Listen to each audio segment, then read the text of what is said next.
Bismillahirrahmanirrahim. Assalamualaikum warahmatullahi wabarakatuh. Perkenalkan, nama saya Ainun Indartinisi dari Biologi semester 7 dari IAIN Syekh Nurjati Cirebon. Di sini saya akan melakukan tugas yaitu pengembangan berbasis komputer yang diampu oleh Bapak Ipin Arifin. Nah, di sini saya akan menjelaskan materi mata pelajaran Kingdom Plantae.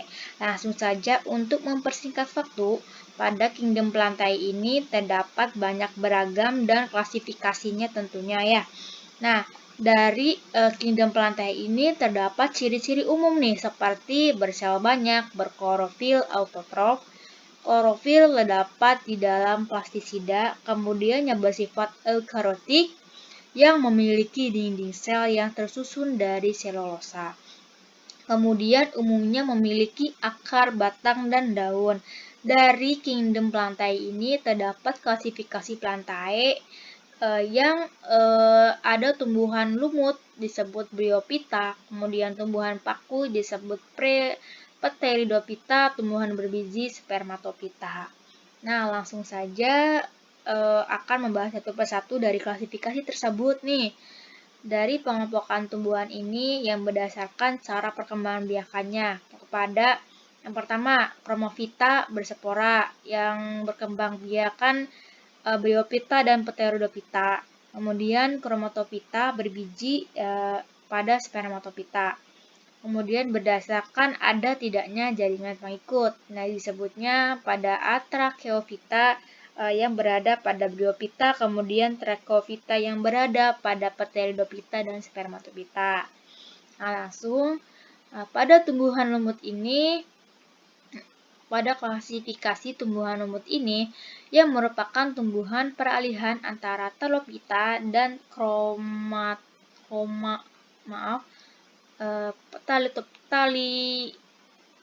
Talophyta dan Carmophyta. Kemudian ciri-cirinya itu ada akar, batang, dan daun masih sederhana. Nah, yang di dalamnya itu, di dalam tumbuhannya itu tidak memiliki jaringan pengakut yang disebut xylem and phloem. Nah, habitatnya ini biasanya di tempat yang lembab. Pada lumut ini terdapat pengelompokan atau klasifikasi tumbuhan lumut, diantaranya ada Hepaticiae atau Hepaticiacida, contohnya Marchanita polymorpha.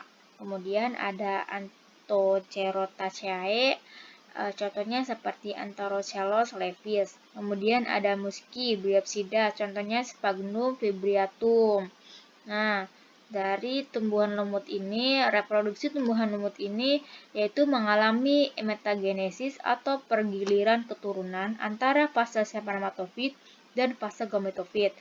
Fase gametofit adalah tumbuhan lumut menghasilkan gamet, lebih dominan dan hidupnya lebih lama.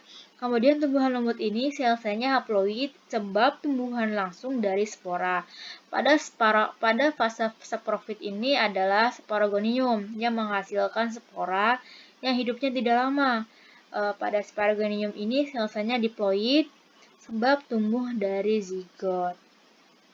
Nah, ini contoh dari tumbuhan lumut yang ada di lingkungan sekitar kita. Kalian pernah melihat tidak lumut yang di sekitar kita? Apa nih contohnya?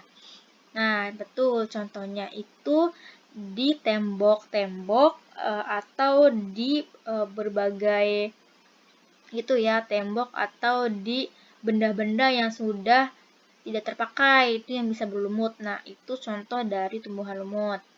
Nah, lanjut ke tumbuhan paku. Nah, ciri-ciri dari tumbuhan paku ini yaitu berselnya banyak. Nah, merupakan tumbuhan karmus yang memiliki akar, batang, dan daun sejati.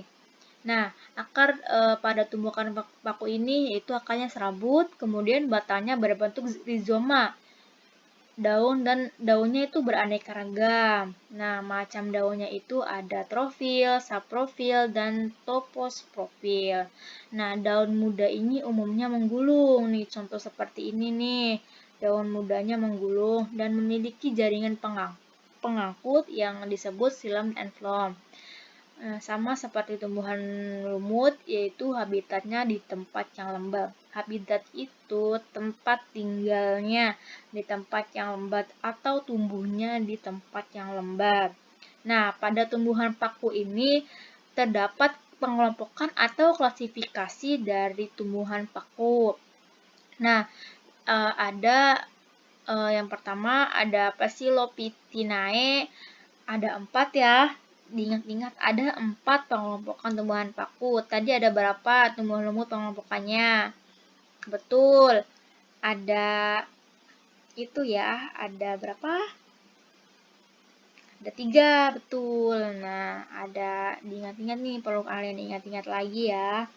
Nah, lanjut ke tumbuhan paku nih. Pengelompokannya ada 4, yaitu Psilopitinae, kemudian Lycopodinae, yang ketiga Equisitinae, dan terakhir Felicinae. Nah, pada tumbuhan paku ini contohnya berbagai tumbuhan paku nih. Kalian bisa lihat di berbagai tumbuhan paku yang di lingkungan sekitar kalian. Kan pernah lihat nggak nih tumbuhan paku ini yang biasanya ada di lingkungan di tempat yang di tembok atau di sumur, biasanya juga di sungai-sungai yang kecil. Nah, tumbuhan lumut ini biasanya tumbuh di sekitar situ. Kemudian lanjut ke reproduksi tumbuhan paku nih, yaitu mengalami metagenesis atau pergiliran keturunan antara fase saprofit dan fase gametofit. Kemudian fase gametofit adalah protalium yang menghasilkan gamet. Hidupnya tidak lama. Kemudian protalium ini sel-selnya haploid sebab tumbuh langsung dari spora. Nah, fase saprofit ini adalah tumbuhan paku yang menghasilkan spora dominan, hidupnya lebih lama daripada gametofit. Nah, tumbuhan paku sel-selnya diploid sebab tumbuh dari zigot. Lanjut.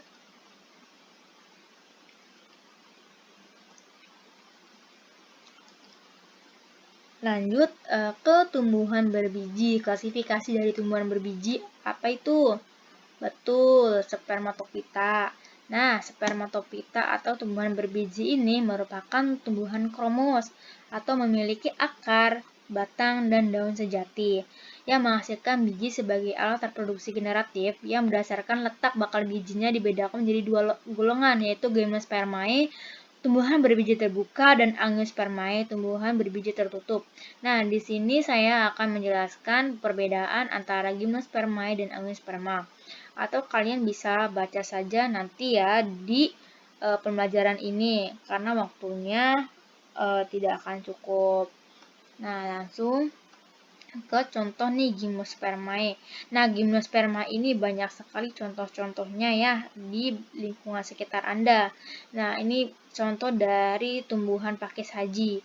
Nah, tumbuhan ini biasanya untuk tanaman hias di berbagai rumah. Nah, kemudian ini ada pohon pinus. Nah, ini contoh dari Gymnospermae dan ini banyak sekali.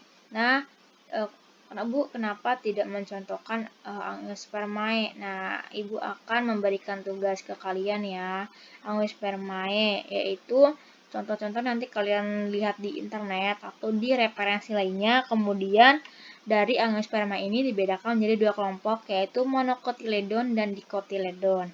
Nanti kalian cari, kemudian dikumpulkan ke Ibu, yaitu nanti dijelaskan dengan membuat tabel perbedaan antara monocotyledon dan dicotyledon.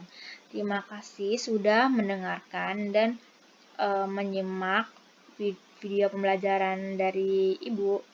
Kurang lebihnya mohon maaf. Wassalamualaikum warahmatullahi wabarakatuh.